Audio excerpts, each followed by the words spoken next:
নাম democratic rights protection organisation Tripura, বাংলাতে গণতান্ত্রিক সুরক্ষা সংগঠন, গণতান্ত্রিক অধিকার সুরক্ষা সংগঠন। আমাদের সংগঠনের যে স্থাপনা হয় 2020 সালে, 26শে নভেম্বর 2020 সালে আমাদের প্রথম সম্মেলন অনুষ্ঠিত হয়। তারপর 2022 সালে আমাদের দ্বিতীয় সম্মেলন অনুষ্ঠিত হয়। এবার আমরা 2024 সালে হওয়ার কথা ছিল, কিন্তু বিশেষ কারণে আমরা সেটা 24 সেপ্টেম্বরে করতে পারিনি। তাই আমরা এখন এই 2025-এর আগামী 16ই মার্চ তারিখে আমরা সম্মেলন সংগঠিত করব।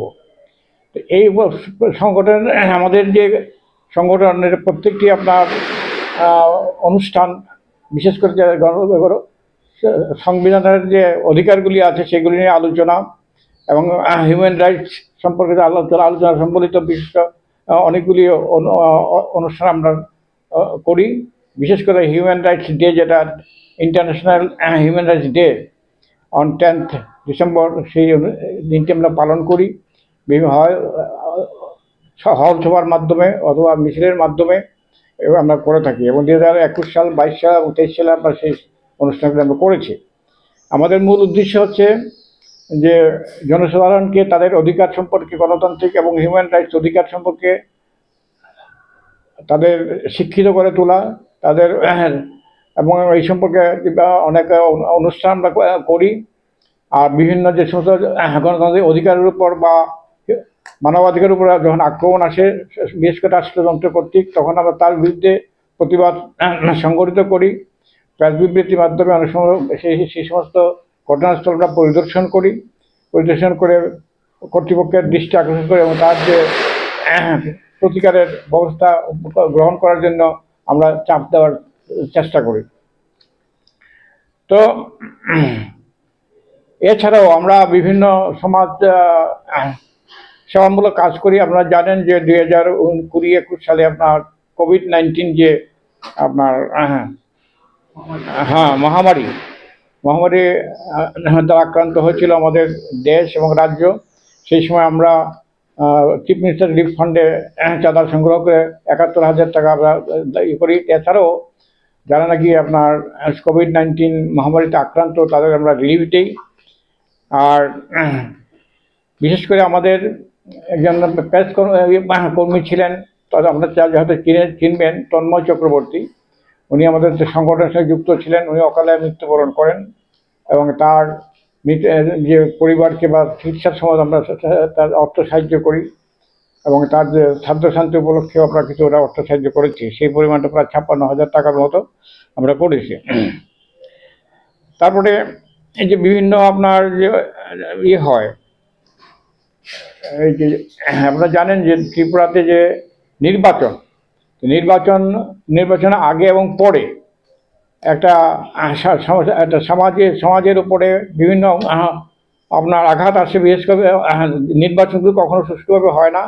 তার জন্য আমরা ইলেকশন কমিশনে বিভিন্ন সময় করেছি, মেমোরান্ডাম দাখিল করে যাতে সুষ্ঠু নির্বাচন হয়। এবং নির্বাচন পরবর্তী সময় যে সমস্ত আপনার সন্ত্রাস সংগঠিত হয়, তার বিরুদ্ধে আমরা প্রতিবাদ জানিয়েছি পত্রিকা বিবৃতির মাধ্যমে। আমরা সেই এছাড়াও ইলেকশন কমিশনে আমরা স্মারকলিপি দাখিল করে ইলেকশন যাতে সুচারুরূপে হয় তার জন্য চাপ সৃষ্টি করার আমরা চেষ্টা করেছি। সেটা পার্লামেন্ট ইলেকশন হোক বা অ্যাসেম্বলি ইলেকশন হোক বা পঞ্চায়েত ইলেকশন, প্রতিটি ইলেকশনের আগে এবং পরবর্তীকালে আমরা এই কাজগুলি করার চেষ্টা করেছি।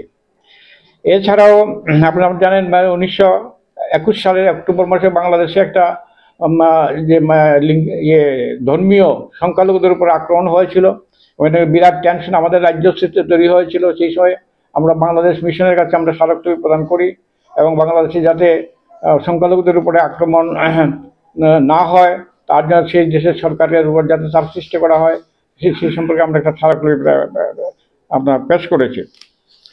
এছাড়া আমাদের ত্রিপুরাতে বিভিন্ন স্থানে অনেক সময় ঘটনা ঘটে। রায়বাড়িতে 2023 সালে ডিসেম্বরে রায়বাড়িতে একটা ঘটনা ঘটেছিল। এটা কিছু জমি, পাহাড়িদের জমি, দীর্ঘদিন যাবৎ কিছু আপনার গভর্নমেন্ট খাসল্যান্ড এগুলি কিছু মুসলমান পরিবার আপনারা দীর্ঘদিন যাবত দখল করতো, কিন্তু সেই জমিগুলি তাদের উচ্ছেদ করা হয় এবং তার বিরুদ্ধে আমরা প্রতিবাদ করেছি এবং তাদের যে আপনার পুনর্বাসনের জন্য সরকারের কাছে উপযুক্ত ব্যবস্থা নেওয়ার জন্য আমরা আবেদন রেখেছি।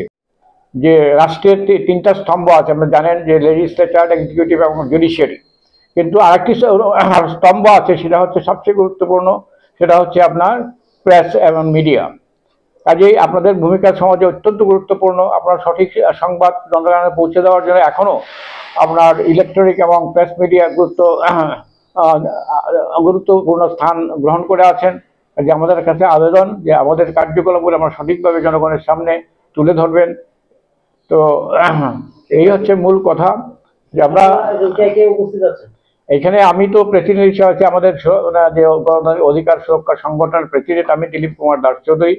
আমাদের সেক্রেটারি হচ্ছেন আপনার মিস্টার গোপাল চন্দ্র দেবনাথ, আর আমাদের joint secretary mister Koushik Dutta.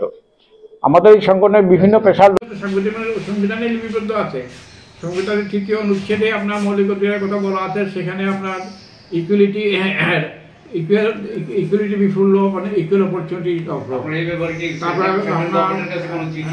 Right two liberty, স্বাধীনতার অধিকার। স্বাধীনতার অধিকার অনেক বিস্তৃত।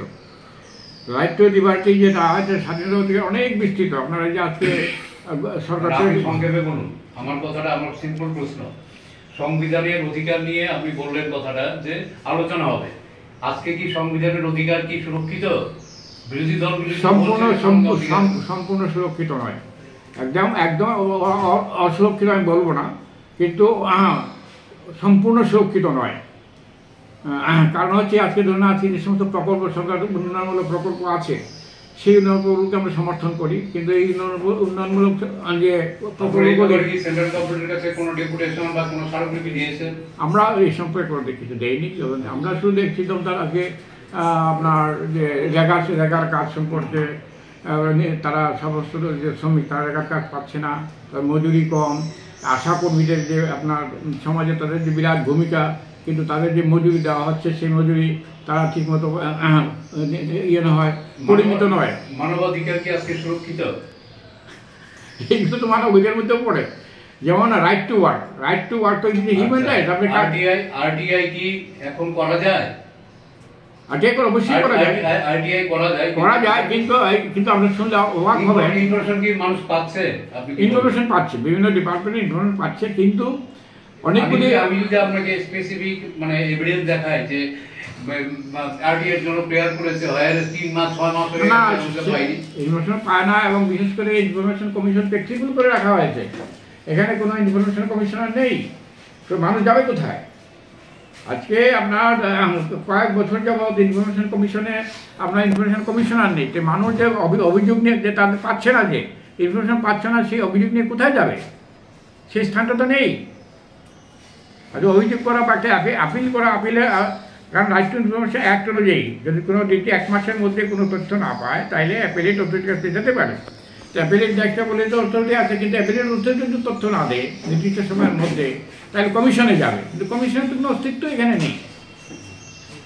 কাজে যে আমাদের যে লেক চমুনিতে যারা নাকি ক্ষুদ্র ব্যবসায়ী বা সবজি ব্যবসায়ী যারা ছিল, পাহাড়ি বাঙালি সবাই ছিল, তো তাদের কোনো আপনার বিকল্প জনক দোকান স্থাপন করার ব্যবস্থা না করে সরকার তাদের উচ্ছেদ করা যায়, তার বিরুদ্ধে আমরা প্রতিবাদ জানিয়েছি এবং সরকারের কাছে আমরা আবেদন করেছি বা পৌরসভার কাছে আবেদন করেছি যে তাদের বিকল্প যে দোকানপাট বা ব্যবসা করার উপযুক্ত স্থানের ব্যবস্থা করেই তাদের যেন উচ্ছেদ করা হয়, বা উচ্ছেদ করার প্রয়োজন আছে ঠিকই, সে সমর্থন করি, কারণ সেই রাস্তাঘাটগুলিকে দখল করে দোকান চালানো, এটা আমরা সমর্থন করি না। কিন্তু এই এরা দীর্ঘদিন যাবৎ এরা ক্ষুদ্র ব্যবসায়ী, এর মধ্যে পাহাড়ি আছে, বাঙালি আছে, কাজে তাদের যে বিকল্প যে দোকানপাট চালানোর ব্যবস্থা করার সাপেক্ষে তাদের যেন এখানে থাকতে দেওয়া হয়, এবং তারপরে বিকল্প ব্যবস্থা করেই যেন রাস্তাঘাট পরিষ্কার করা হয় এবং রাস্তাঘাটের উন্নতি করা হয়। এই হলো আমাদের মূলত কার্য। এবং আমাদের যে আগামী আপনার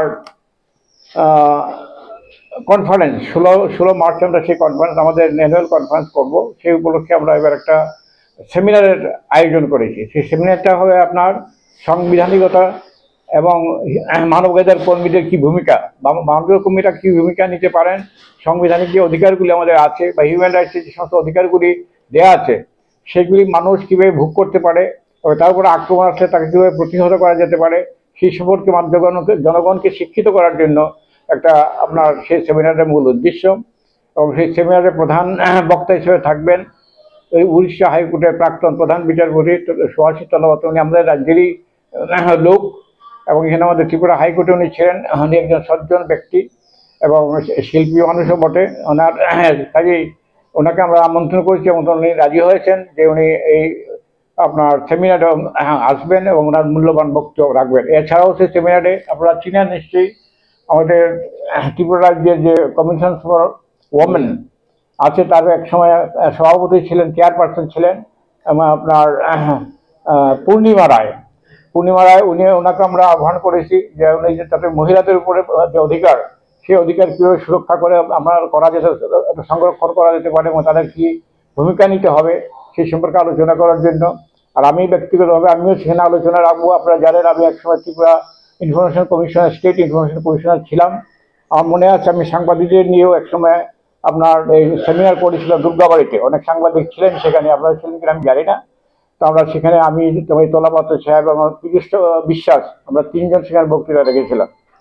এছাড়াও আপনার স্টেট ইনফরমেশন কমিশনার হিসেবে আমি সারা রাজ্যে এই যে রাইট টু ইনফরমেশন অ্যাক্ট আপনার চালু করার জন্য, মানুষকে এই সম্পর্কে শিক্ষিত করে তোলার জন্য আমরা অনেক ভূমিকা নিয়েছিলাম এবং যার জন্য আপনারা জানেন ত্রিপুরা রাজ্যে রাইট টু ইনফরমেশন অ্যাক্ট অত্যন্ত চালু হয়েছে। অন্য কোনো রাজ্যে এরকমভাবে রাইট টু ইনফরমেশনের সুযোগ সুবিধা মানুষের নিতে পারে না, কিন্তু ত্রিপুরাতে সেটা ব্যতিক্রম। এটা শুধু গ্রামাঞ্চল পর্যন্ত কোনো যখন বিরোধ বাদে তখন তারা বলে যে রাইট টু ইনফরমেশন করে দেবো, আরটিআই করে দেবো। রাইট টু ইনফরমেশন আরটিআই, সংক্ষেপে আরটিআই, রাইট টু ইনফরমেশন হয়তো জানেন না, আরটিআইটা সেই শব্দটা খুব ভালো জানেন। কাজে এই সম্পর্কে আলোচনা থাকবে এবং মূলত এই যে হিউম্যান রাইটসটা কী এবং সেই অধিকারের উপর কীভাবে আক্রমণ দেশে বিদেশে হচ্ছে, বিশ্বেও আজকে হিউম্যান রাইটস আক্রান্ত, দেশেও আক্রান্ত। আপনারা জানেন অনেক আপনার সমাজকর্মী এই যারা হিউম্যান রাইটসে কাজ করতেন দেশের বিভিন্ন অংশে তাদের অ্যারেস্ট করা হয় এবং এখনও অনেকে জেলে আছেন, অনেকে জেলেই মৃত্যুবরণ করেছেন, এরকম দৃষ্টান্ত আছে। কাজেই আমাদের রাজ্যেও সেরকম ঘটনা আছে যারা নাকি আপনার উচ্ছেদ হচ্ছে, বিশেষ করে বিরোধী রাজনৈতিক দলের যে অফিস সেগুলি থেকে উচ্ছেদ করা হচ্ছে, যদিও তাদের অধিকার আছে, প্রত্যেকটি রাজনৈতিক দলের অধিকার আছে তাদের রাজনৈতিক কাজকর্ম চালিয়ে যাওয়ার জন্য। কাজে এই সমস্ত আক্রমণের বিরুদ্ধে আমরা প্রতিবাদ জানিয়েছি এবং এই হচ্ছে আমাদের মূল লক্ষ্য। কাজে আপনারা এসছেন, আপনাদের ধন্যবাদ আমি জানাচ্ছি এবং আগামী 26 তারিখের যে আমাদের সেমিনারটা হবে সেই সেমিনারে আপনাদের উপস্থিত থাকার জন্য আমন্ত্রণ জানাচ্ছি। এটা আপনার সুকান্ত একাডেমির আপনার অডিটোরিয়াম, বেলা 10:30 থেকে শুরু হবে এবং যতক্ষণ আপনার চলবে ঘন্টা 2-1 প্রোগ্রাম আমাদের। কাজে আপনাদের কাছে অনুরোধ থাকবে যে